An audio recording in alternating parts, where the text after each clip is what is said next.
What's up guys, welcome back to the channel, and today we are talking emulation. The topic for this video for me arose with looking at the retro game scene now and seeing where it's going, and then looking at the emulation scene and where that's going. And really, whether we like it or not, emulation is inevitable. It is something that I do believe will be the main thing in the future, and I want to explain why. Now, I'm going to use myself as an example here to try to relate to the average gamer, consumer type person. I've always dabbled in emulation in the past, but it's never worked for me in a way that is seamless or a smooth experience. For one, I don't own a PC. I never had growing up, so for a long time having a PC was the place that you would go to emulate games. Now I have dabbled on my Mac. The Mac has a really good emulating source there with Emulation, which is really good. But at the same time, I'm not a big fan of playing games on a computer.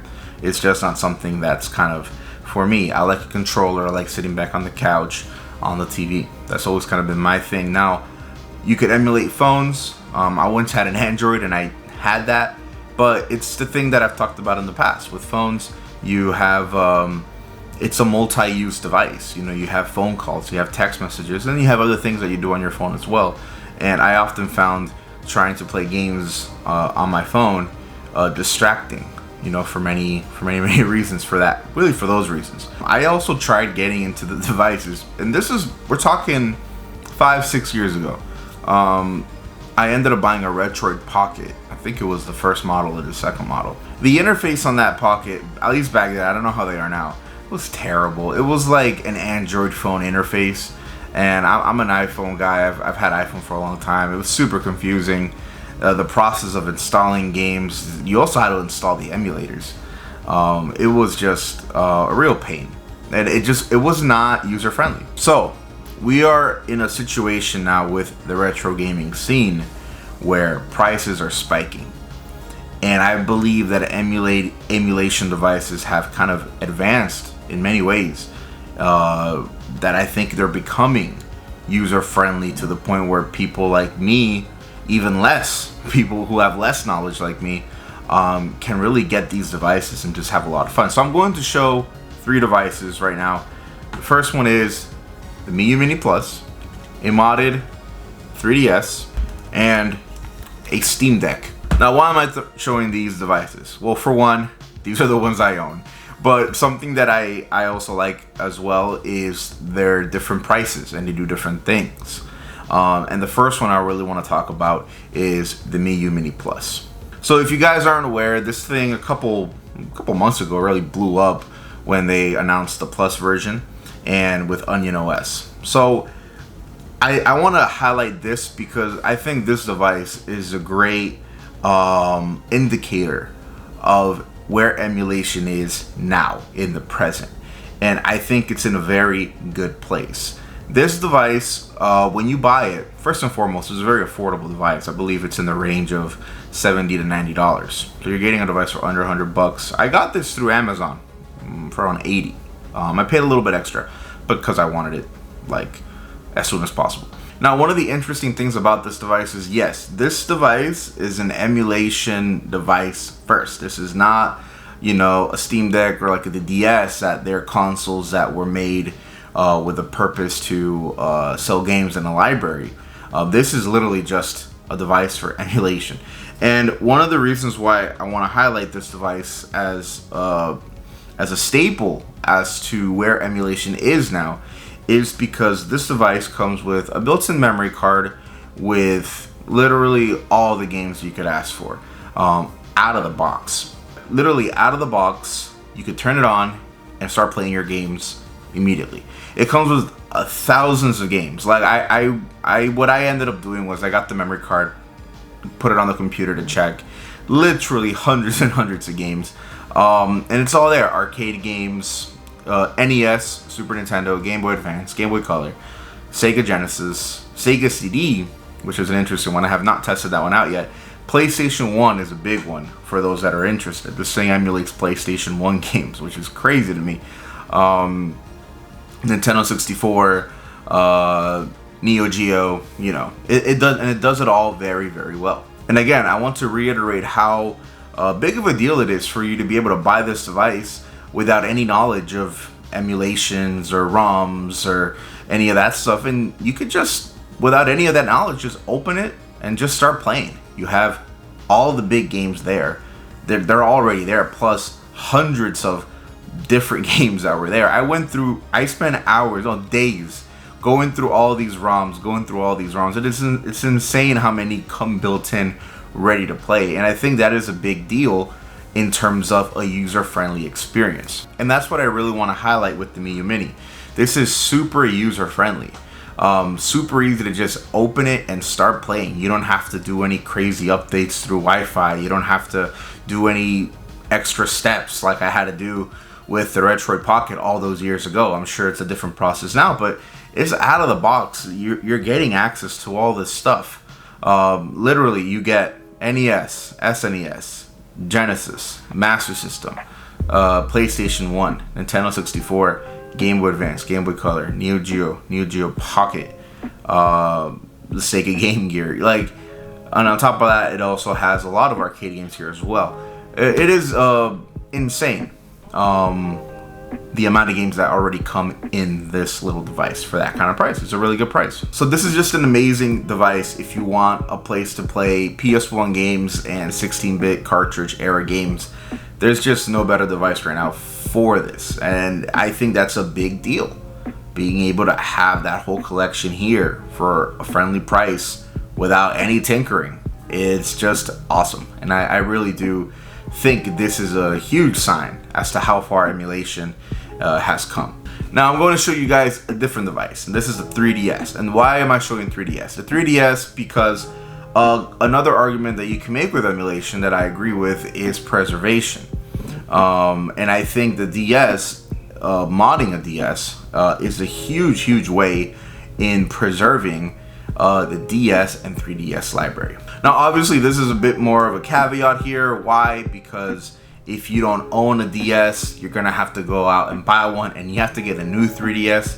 I tried doing it with the 2DS flat. I tried doing it with this version.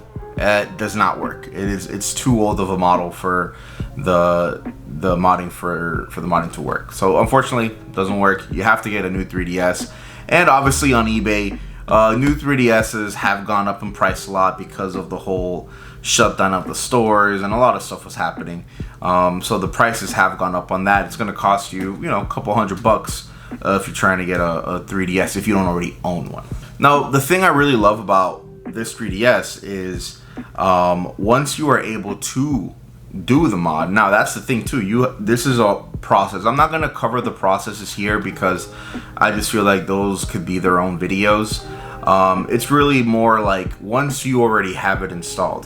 What's really cool about this is that it uses this thing called an H shop, which is kind of like their own version of like a homebrew shop, and you could download all the games from the Nintendo 3DS library to your DS via Wi-Fi. You don't have to go to the computer and drag ROMs or find them on the internet and drag. No, directly from Wi-Fi, they download to your device. Now, if you want to do DS and Game Boy Advance and stuff like that, because you can't do that, you will have to take the memory card out, put it into the SD card. I mean, take that card out, put it into the computer, and then do the drag method if you want to go that route. But as far as 3DS, and we all know this, with the shop closing and Nintendo basically moving on, this unique device with the dual screen, it's gonna be left in the past. And yeah, Nintendo, obviously they're gonna bring some games back. They've already brought in a couple.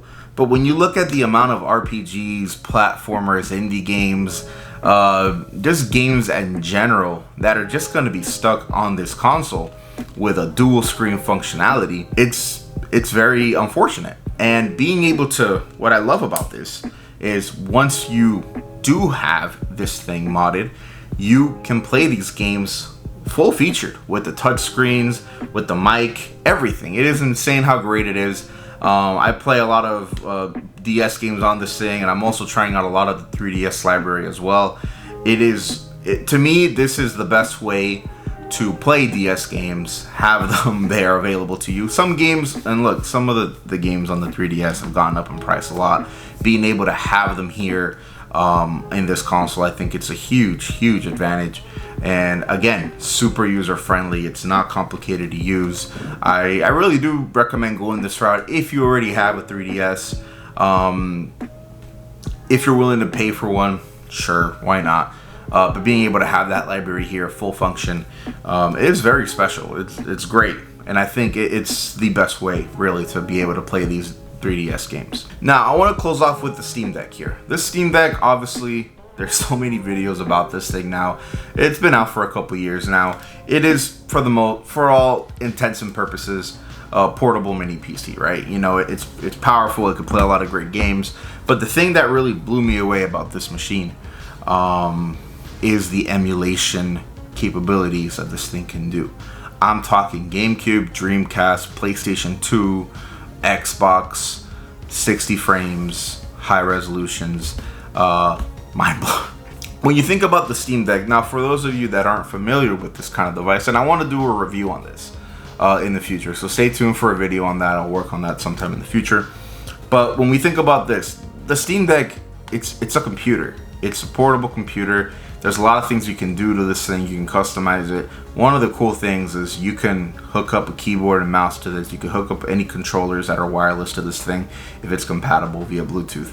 And it is great. And if you're somebody that has this, or if you ever want to get this, I ended up getting a dock for it that docks this thing to the TV. And there is just something very special about booting up Super Smash Bros. Melee, putting it on your OLED TV, playing that game at 60 frames, high definition. It blew me away.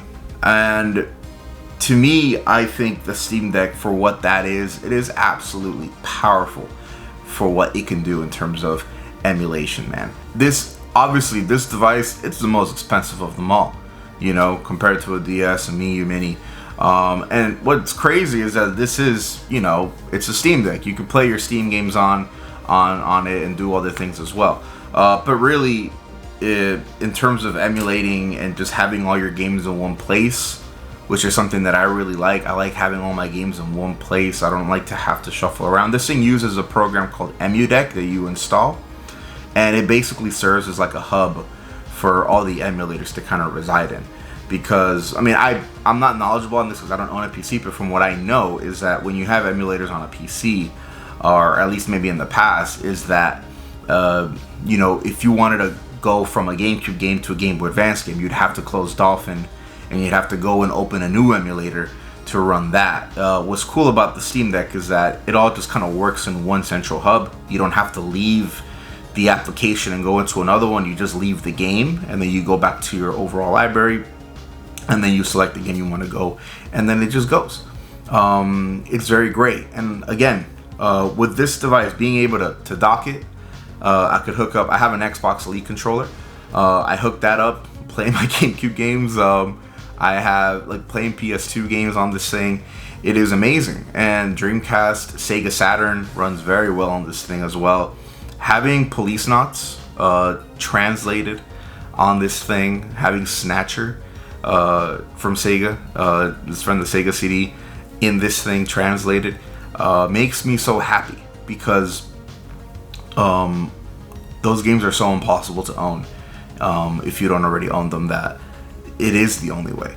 And again, seeing those games on the big screen, it is insane. But also being able to play them portably, just running the way that they run, having the GameCube. I love GameCube so much. It is my favorite console. This is the one that I know so well, because I grew up on that console, and seeing this thing run those GameCube games the way I know they're supposed to run, the way I remember them running, just makes me so happy. It really does. And I think it's something that it is worth experiencing. And I think that is, to me, a huge testament as to where emulation is today, and why it brings me to really why I wanted to make this video. I mentioned Snatcher, I mentioned Police Knots.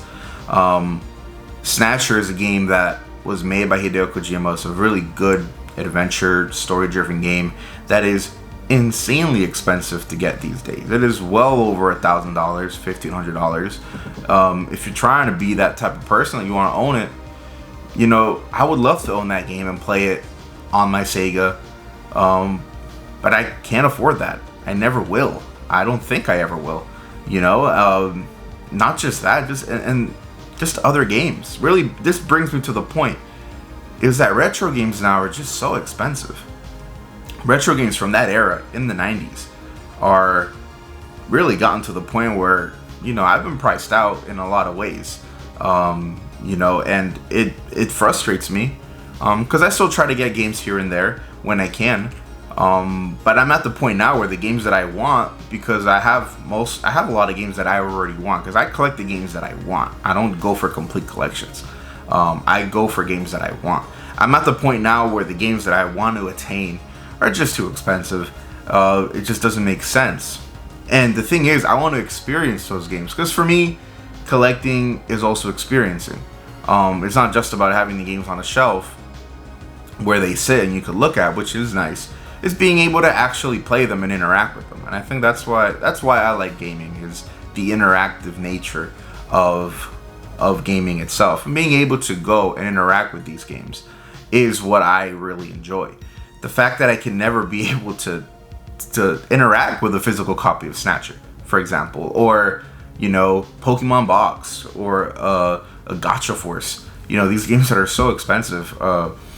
The fact that I can't interact with those, and like, I would love to play those games, and Nintendo doesn't have them. You know, like Capcom, I believe Capcom made Gacha Force, for example. I haven't seen that game anywhere to be able to buy. It's not, you can't buy it now, authentically. Snatcher, even less. You know, I'm talking about Snatcher a lot. Sorry. These companies, if the field isn't opening up for you to enjoy these games, you have to figure out a way to go about it. Like, what are you gonna do? Because you can't afford a certain game, then you're just never gonna play it. I think you have to find a way to be able to enjoy these games in a way that's affordable to you, in a way that's accessible to you. And I just feel like emulation now, as I believe in these devices that I was able to show in a good way, shows that emulation now, we're at a point now where it's becoming easier and easier for somebody who doesn't really know much about it to be able to just kind of play and enjoy. Is huge. It's very huge. I mean, the Miu Mini, again, it's a big device for that reason for me. It's super important that a device like this does what it does. And I know Retroid Pocket does a lot of good things as well. I just don't know much about that device right now, because I haven't really bought any other products in a long time. But then when you look at the DS or Steam Deck, being able to, mod these consoles very easily now, being able to play these games, see them run the way that they run, being able to know, wow, awesome, I can't afford Gacha Force, but I'll be able to actually enjoy it in a very well run way and fully enjoy the experience. And I think that's, and like, honestly guys, as we advance in time, as we get older, as the future advances, these games are only going to be harder to attain. They're going to get more expensive. Some say there's a bubble that's going to pop. I don't think that's true. Certain games are always going to be cheaper. Some games are just bound to be more expensive. But also, guys, I'm just going to keep it real here as well. I mean, I don't know the longevity of the stuff that I own. I don't know how long my Super Nintendo is going to last before I have to start fixing it and taking it to repair shops. Like, I don't know how long, like, my PS3 is going to work for that sense. Like, I don't know. We don't know what's going to happen to the PS3 and the PS4, the Vita, when Sony shuts down its online services. We don't know how it's going to affect those consoles. We really don't know. And then obviously now with a more digital future, it's even more uncertain as to how those things are going to affect games. So it is important nowadays to have a means to experience these games, because that's what this is all about, right? It's about experiencing games. Alright guys, so I feel like I've rambled enough on this. I think I covered a lot of ground. Hopefully I did. Let me know in the comments what you guys think about emulation, about these devices. For me, the biggest thing in the past was always getting into this space was not user friendly. It was a little cluttered. It was a lot of work, and it was just stuff that I didn't want to do. Didn't want to take extra time. That was always kind of the barrier, but I feel like that barrier is starting to shatter. So has that been a thing that's held you back, or what are the reasons? Are you interested in getting into this at all?